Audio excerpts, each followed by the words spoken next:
Imagine climbing into a car that doesn't recognize you. It doesn't remember your seat position or favorite radio station. The car is a machine, and you are the pilot. Every action requires your attention. Every feature demands you touch something physical, turn something metal. In the 1980s, cars weren't designed to think for you. They were designed to respond to you.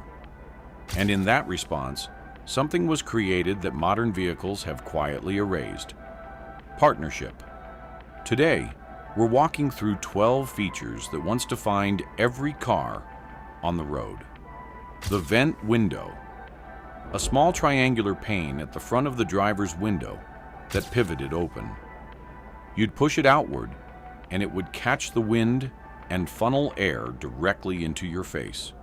It was free, instant, and under your control. On a hot day, that little triangle created a stream of cool air. Modern cars sealed them up for aerodynamics, taking away the ability to fine-tune your own comfort. The manual choke, a knob on the dashboard you pulled when starting a cold engine. You had to learn your car's personality. You'd pull it, turn the key, listen to the engine catch, then push it back in as the car warmed. Modern fuel injection made this obsolete and made every car feel identical. The manual antenna, a thin metal rod that extended from the fender. If you wanted radio, you pulled the antenna up by hand. At the end of the drive, you pushed it back down.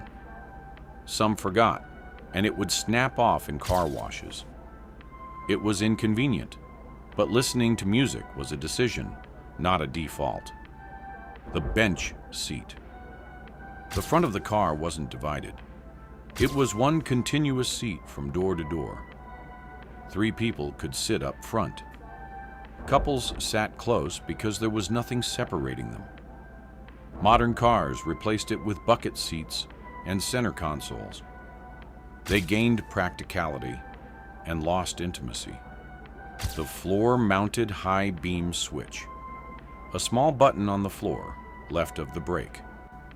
You tapped it with your foot to switch beams. Once you learned it, your foot knew where it was. Modern cars moved it to the steering column, removing one more skill that made you feel like you were truly driving.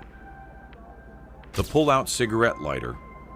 You pushed it in, waited, and when it popped out with a click, the coil glowed orange.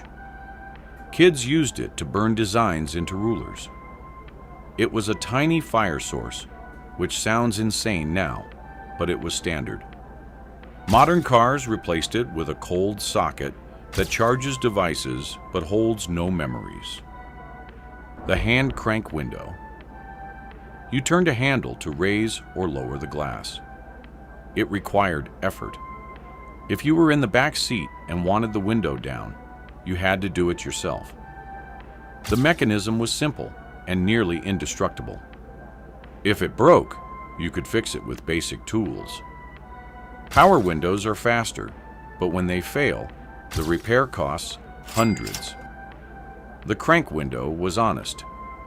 It did exactly what you told it to do.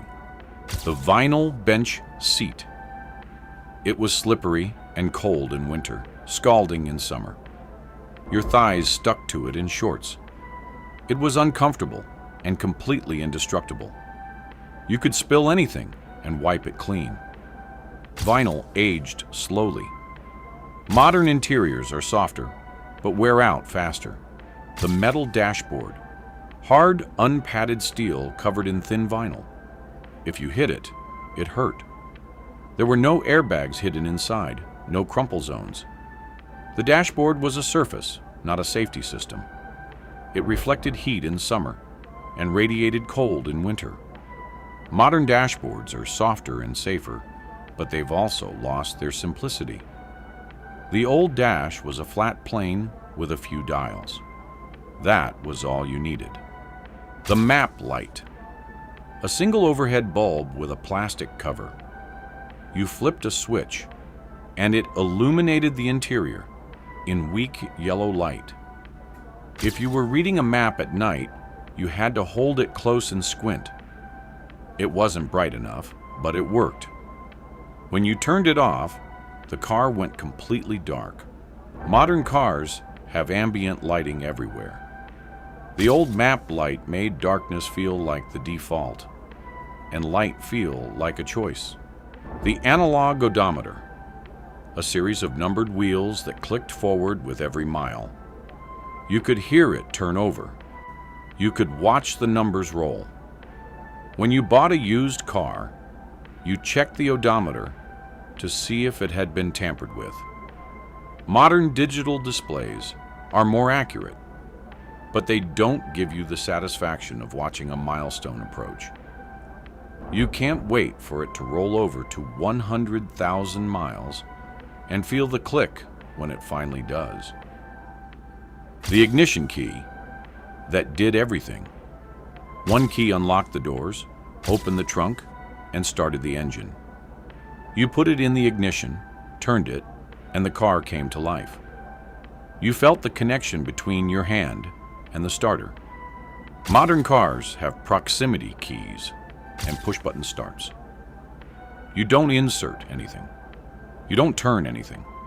The car just knows you're there. It's more convenient, but it's also more distant. The key made starting the car feel like an act of will. The button makes it feel like permission. These features didn't disappear because they were failures.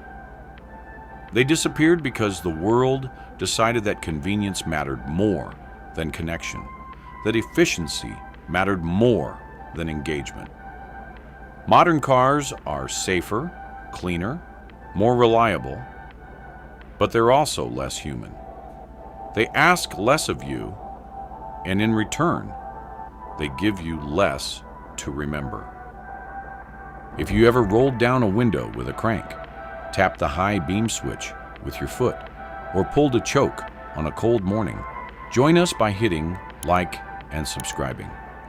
Leave a comment. What's the one car feature you miss? The thing that made your car feel like yours?